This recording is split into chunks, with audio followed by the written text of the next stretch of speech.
Agriculture चॅनलमध्ये तुम्हा सर्वांचं स्वागत।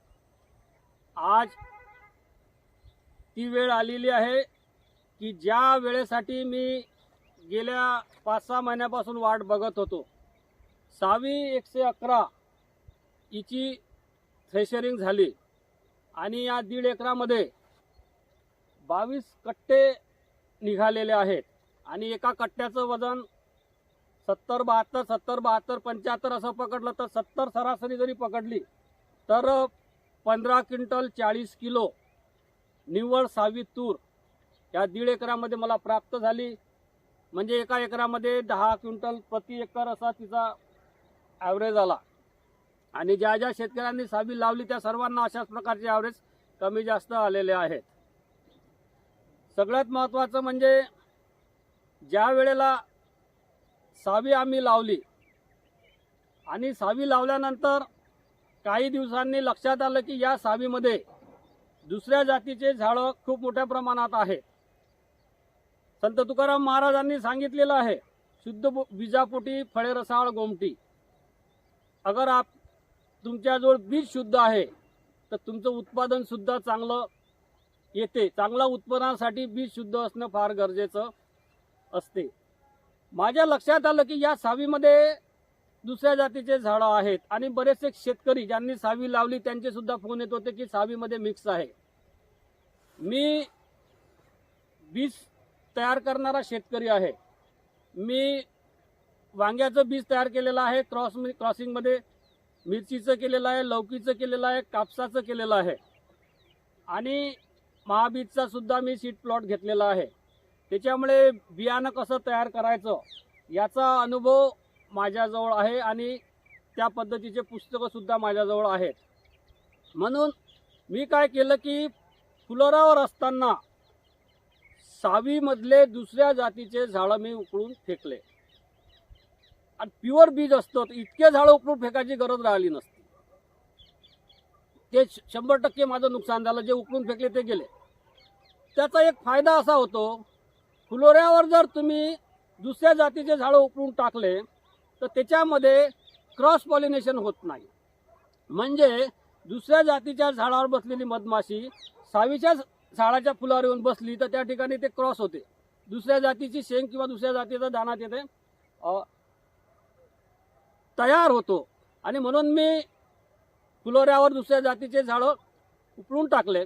आणि सगळ्यात महत्त्वाचं म्हणजे ज्या वेळेला सावी सोंगली आम्ही, काही झाडं मजुरांच्या लक्ष चुकीने सुटलेले होते ते सुद्धा आम्ही कापणीच्या वेळेस वेगळे काढले आणि निव्वळ 10 क्विंटल प्रति एकर सावीचा ॲव्हरेज आलेला आहे।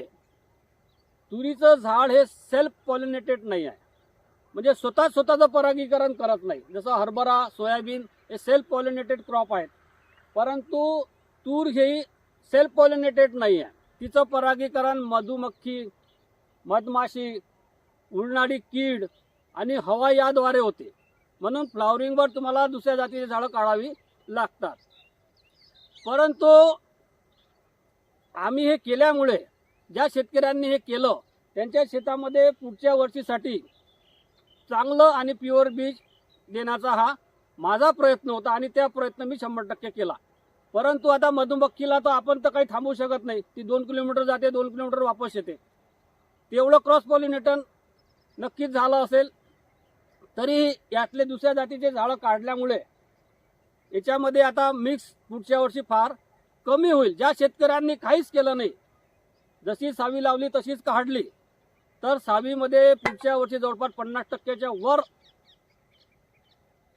दुसऱ्या जातीचे झाडं आल्याशिवाय राहणार नाही।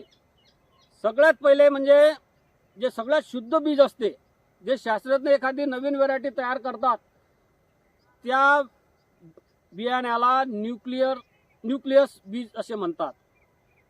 त्याची शुद्धता ही लगभग 100% असते। त्याच्यानंतर दुसऱ्या वर्षी ते लावलं तर त्याची ब्रीडर ग्रेड तयार होते, त्याची सुद्धा 98, 97, 98, 99 पर्यंत शुद्धता असते। त्याच्यानंतर ते फाउंडेशन 1 बनते, त्याच्यानंतर ते फाउंडेशन 2 बनते, नंतर सर्टिफाईड बनते, नंतर फ्रूटफुल बनते, नंतर मग ते 7-8 वर्ष शेतकऱ्याकडे राहते। हे बियाणं मी आमचे मित्र कळमचे प्रफुल्लभाऊ कापसे यांच्याकडून आणलं. ते सुद्धा धन्यवादाच्या प्राप्त आहेत. त्यांना सुद्धा मी धन्यवाद देतो, कारण त्यांनी एक चांगली व्हेरायटी शेतकऱ्यांसाठी आणली आणि त्या व्हेरायटीची ओळख शेतकऱ्यांना करून दिली. आता त्यांनी बियाणं कुठून आणलं, कोण्या राज्यातून आणलं आणि त्या बियाण्यामध्ये भेसळ होती, हा विषय आता चर्चेचा जुना झालेला आहे. कारण सावी ज्या शेतकऱ्यांनी नेली, जवळपास सगळ्या शेतकऱ्यांकडे चांगलं उत्पन्न तिचं आलेलं आहे.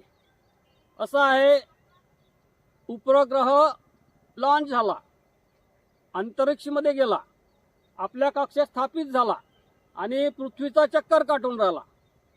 तर अशा वेळेस त्याच्या डिझाईनवर चर्चा करणं योग्य नाही, कारण तो सिद्ध झालेला आहे, तो फिरून राहिला आता धरतीच्या. तशीच सावी हे प्रत्येक शेतकऱ्याच्या शेतामध्ये 10 क्विंटल 12 क्विंटलपर्यंत आलेली आहे. म्हणून या व्हेरायटीबद्दल काही माहिती लागत असल्यास माझा मोबाईल नंबर स्क्रीनवर राहील, व्हॉट्सअपवर मेसेज करायचा किंवा फक्त दिवसाच फोन करायचा.